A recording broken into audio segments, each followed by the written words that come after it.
Transport your mind to the unsettling events that unfolded on October 3, 1986, aboard the Soviet submarine K-129, as I recount the harrowing experience from my own perspective.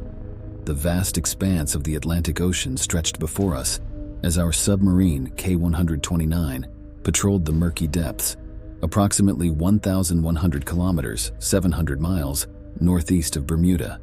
It was an ordinary day, or so we thought, until an engineer's keen eye detected a troubling leak from a plug in the torpedo room.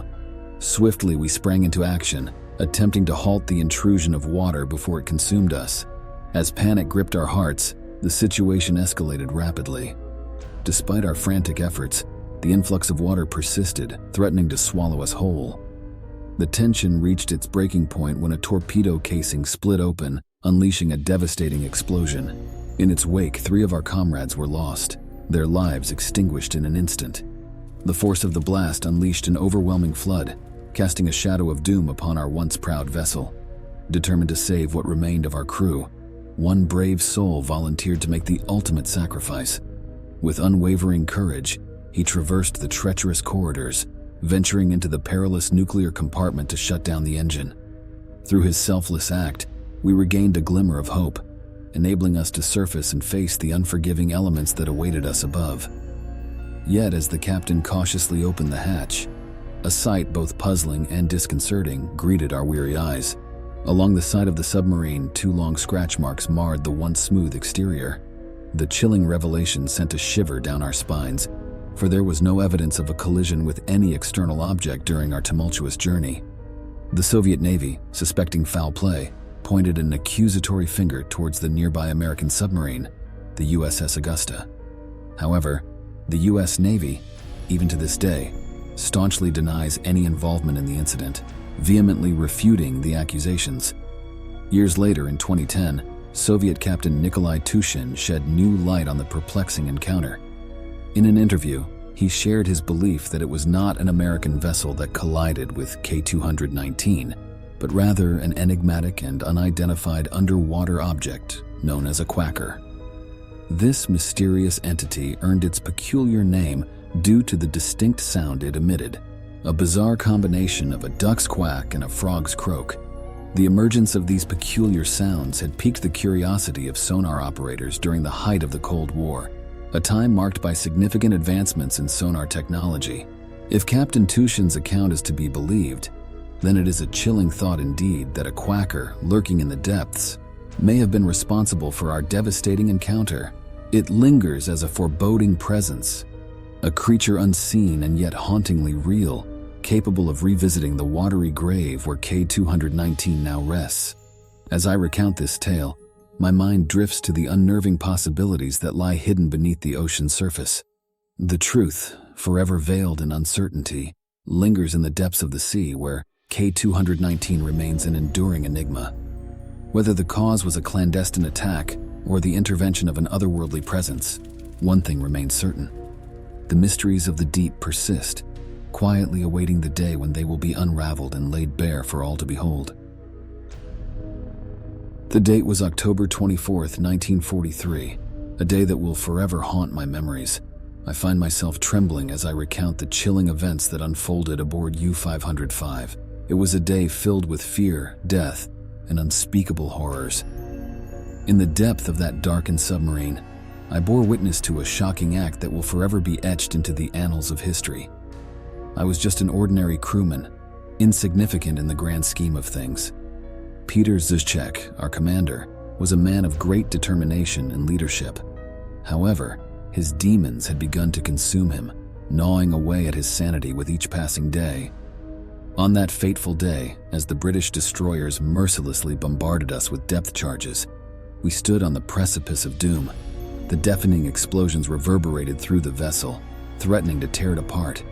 Panic and terror spread like wildfire among the crew. Amidst the chaos, Commander Zizek, driven to the brink of madness, succumbed to his inner demons. In a macabre spectacle, he raised the pistol to his temple and pulled the trigger. The metallic echo of the gunshot ripped through the air, forever etching itself into our souls. To our horror, Commander Zizek did not meet an instantaneous demise. Instead, he convulsed in agony, uttering gut-wrenching cries that resonated through the control room. His suffering became a perverse beacon, guiding the British destroyers with chilling accuracy. The sonar locked onto our position, exposing us to an imminent and violent end. A wave of desperation swept over the crew. We were confronted with a dire choice: to let our commander's torment continue, risking the lives of every soul aboard, or to silence his suffering and pray for a slim chance at survival. The decision was made swiftly, as one crew member seized a pillow, intent on smothering the wounded commander. The crew doctor, fueled by his moral compass, protested vehemently, his pleas falling on deaf ears. In a twisted ballet of horror, 2 other crew members held the pillow firmly against Commander Jacek's contorted face. The struggle between life and death played out before us, a grim pantomime of desperation. Slowly, agonizingly, the commander's cries were stifled, his life force extinguished beneath the weight of that ill-fated pillow.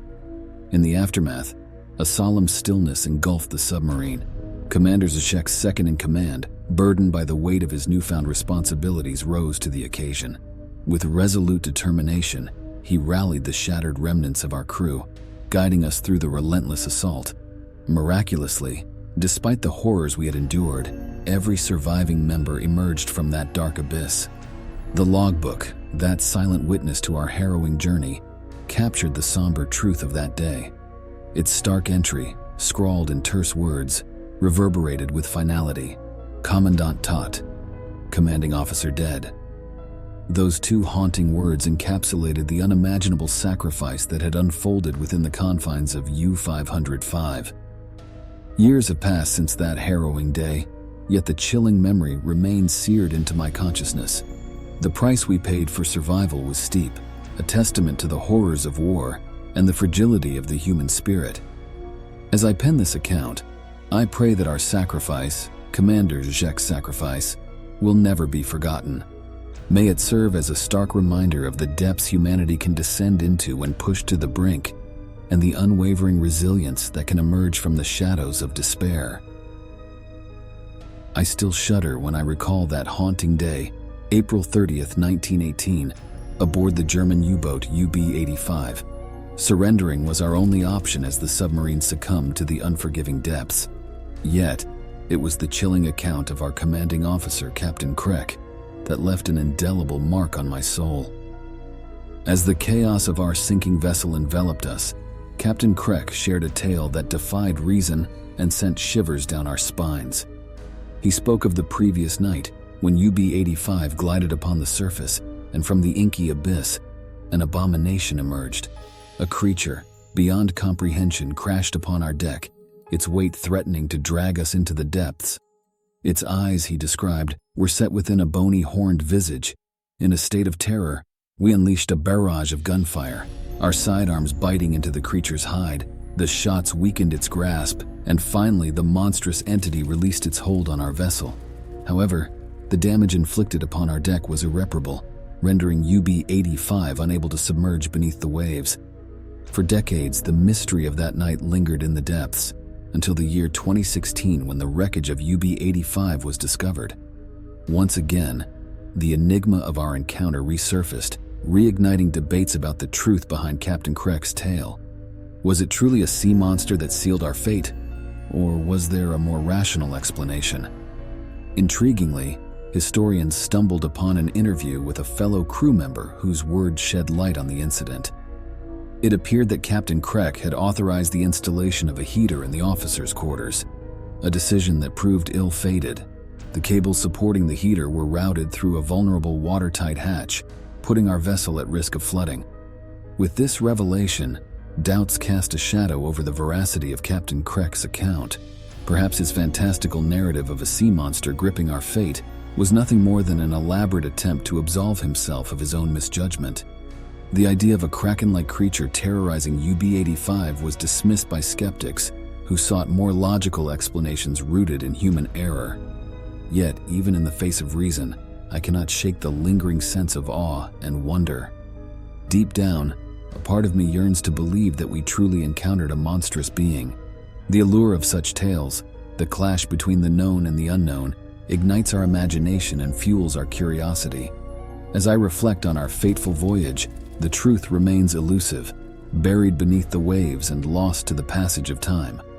Whether it was a genuine encounter with a sea monster or an intricate cover-up, the legend of UB-85's encounter will forever be etched into the annals of maritime lore.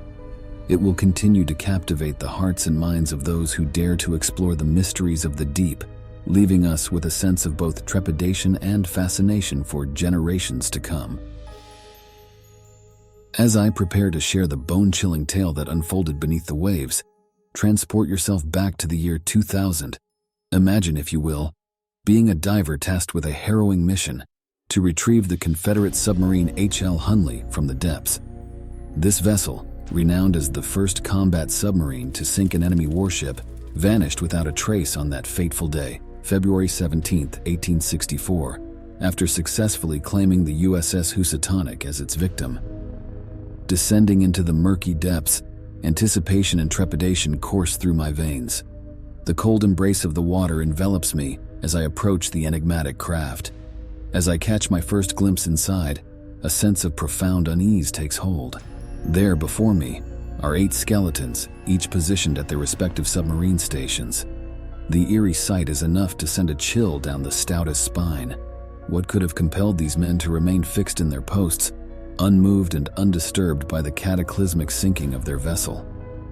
The answer, as revealed by scientific inquiry, is as perplexing as it is haunting.